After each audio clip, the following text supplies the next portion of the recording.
Welcome to the SaaStock How-To series, in which we aim to answer questions posed by our community. I'm Theuma, CEO of SaaStock, which helps SaaS companies get traction, grow, and scale via our community, conferences, and content.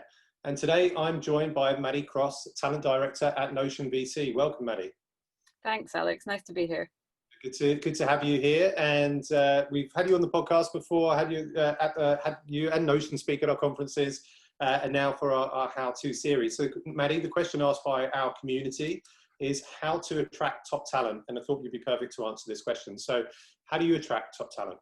Sure. So there's lots of different things to say about this topic, of course, but I've sort of narrowed it down to the three things that I think are the most important.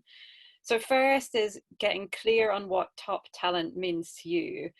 Top talent for somebody else may not be your top talent, and you really have to be very clear about what that means. Like, for example, if you're a seed stage business, someone who's top talent at Google may not be the right person for you because they're running with a huge brand and a big budget behind them. And vice versa is probably true as well. And then also when you look at it from a sort of functional point of view, so let's say you're hiring a marketing manager, there may be someone brilliant at branding, but what you actually need is someone who's got a really good understanding of marketing metrics and the marketing tech stack, like completely different things. And if you're not clear on what your definition of top talent is for each particular role, it's unlikely that you'll be able to find the best person for the job.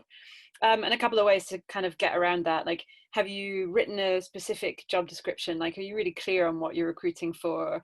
Do you have goals or KPIs in mind that you want that person to take on if they come and join you?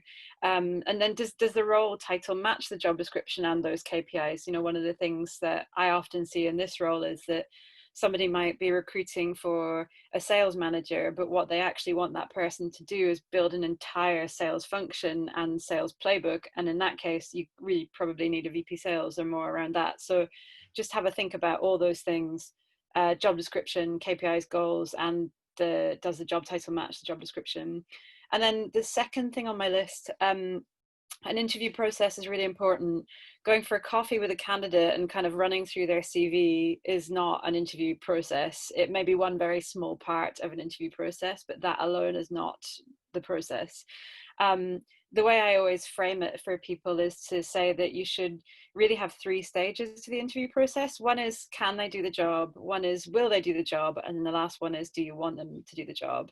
And the can they do the job part is really the kind of functional part. Like, if you're looking to start selling into the US, has that person done that before? Would they know how to do that? So it's those kind of questions, the functional, technical questions. Will they do the job is around motivation. So if you're like a Series A company and they're really looking for something with a bigger budget or travel opportunities or whatever it is, then maybe that's not right for them. And the last part, do you want them to do the job? That's mostly about cultural fit for you. Like, when you're speaking to this candidate, do they seem like someone you could spend a lot of time with and work closely with? So that's kind of it on the interview process. And then the last one is quite an easy one, I think, because there's not much process to it other than remember that you're selling to them as much as they are selling to you, or maybe even you're selling to them more. The really best people for the jobs that you're recruiting for, once you've got that what top talent means to you part down, the really best people in that category are often very happy with their current employer, or they've got other options on the table, or if you make them an offer, their employer will likely counter that offer. So just remind yourself that you have to get them really hooked into the opportunity as well, and portray to them like why you're excited about your business, so that they can get the same level of excitement about it and be kind of looking forward to starting work with you. And I think it's really that. So it's getting clear on what top talent means to you and for that specific job. Have an interview process before you start meeting with candidates, and remember that you are selling to the candidates as much as they are selling to you.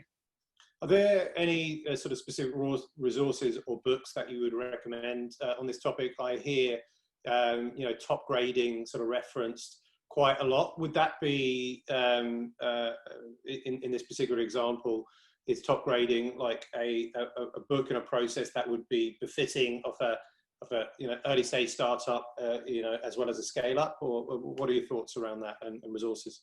Top Grading's quite a chunky book, and so I think it's very good and very detailed, but if you don't have like a couple of weeks to spend reading it, then you should look for a summary of it. I mean, I think I think that, so we have an interview guidelines resource on our website that I wrote, for example, that spells out an interview process. So as a kind of shameless plug, people can definitely look at that. But lots of other VCs have got a lot of content on this. I know Boulderton have published stuff, Index have published stuff. So there is a lot of stuff out there. So what I would say is, in any one of those three topics, just Google it and see what kind of resonates with you, because there's so much stuff written about this. And then the other thing is, like, don't be afraid to reach out in your network and ask talent acquisition people that are in your network, either at your investor or talent acquisition people that you've worked in the past, to just ping you their recommendations for the specific role, or to at least like possibly read over job descriptions for you or write you some sample interview questions, that kind of stuff. There's always help around, I would say. Excellent. All right. Well, thank you so much for answering that question posed by our community on how to attract top talent. Maddy Cross, Talent Director at Notion Capital. Thanks so much, Alex.